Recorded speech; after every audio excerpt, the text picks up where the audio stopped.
ಏನು ನಡೆದಿದೆ ವ್ಯವಹಾರ ಇಲ್ಲಿ ಅಂತಂದ್ರೆ ಭಾರಿ ವಿಚಿತ್ರವಾದ ವ್ಯವಹಾರ ಬೆಳಗಾವದಲ್ಲಿ ನಡೀತಾ ಇದೆ. ಅದು ಯಾಕೋ ನೀವು ಕಂಡುಹಿಡಬೇಕು ಒಂದು ಸ್ವಲ್ಪ.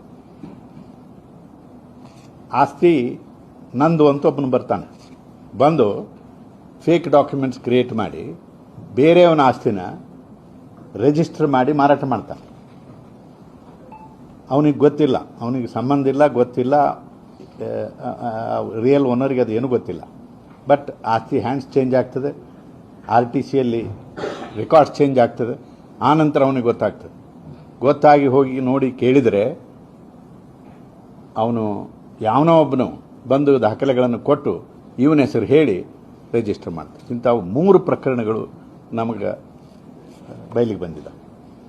ಸೊ ಇದರ ಅರ್ಥ ಏನು ಅಂದರೆ, ಇಲ್ಲಿ ಯಾರ ಆಸ್ತಿನ ಯಾವನು ಬೇಕಾದರೂ ದರೋಡೆ ಮಾಡಿ ತೊಗೊಂಡು ಹೋಗ್ಬಿಡ್ಬೋದು ಅಂತ. ಇದು ಹಗಲು ದರೋಡೆ ಇದ್ದಂಗೆ. ಇದು ಕಾನೂನು ಪ್ರಕಾರ ದರೋಡೆ ಮಾಡೋದು. ಇದನ್ನು ರಿಜಿಸ್ಟರ್ ಮಾಡೇ ಕೊಟ್ಬಿಡೋದು ಯಾರ್ದಾರ ಆಸ್ತಿನ ಮತ್ತೊಬ್ಬರು. ಅವ ಮತ್ತು ಅವನ ಕೇಸಿನಲ್ಲಿ ಏನೇನಾಗಿದೆ, ಅವ ತೊಗೊಂಡು ಮತ್ತೊಬ್ಬರಿಗೆ ಮಾರಿಬಿಟ್ಟಿದ್ದಾನೀಗ. ಸೊ ಪಾಪ ಅವನು ಬಂದು ಕಣ್ಣೀರು ಹಾಕ್ತಾ ಇದ್ದಾನೆ. ಇದು ನಡೀತಾ ಇರೋದು ಒಂದು ಸ್ವಲ್ಪ ಆರ್ಗನೈಸ್ಡ್ ಆಗಿ ನಡೀತಾ ಇದೆ ಅಂತ ನಮ್ಮ ಗಮನಕ್ಕೆ ಬಂದಿದೆ. ಕೆಲವು ಜನ ಬೇಕು ಅಂತಲೇ ಸಿಲೆಕ್ಟ್ ಮಾಡ್ತಾರೆ. ಯಾರೋ ಒಬ್ಬರು ವಯಸ್ಸಾದವರು, ಅವರಿಗೆ ಅವ್ರ ಮಕ್ಕಳು ಮನೆಯಲ್ಲಿ ಕಲ್ತವ್ರು ಯಾರು ಇರೋದಿಲ್ವೋ ಅಂಥವ್ರನ್ನ ಹಿಡ್ಕೊಂಡು ಟಾರ್ಗೆಟ್ ಮಾಡಿ ಅವನ ಹೆಸರಲ್ಲೇ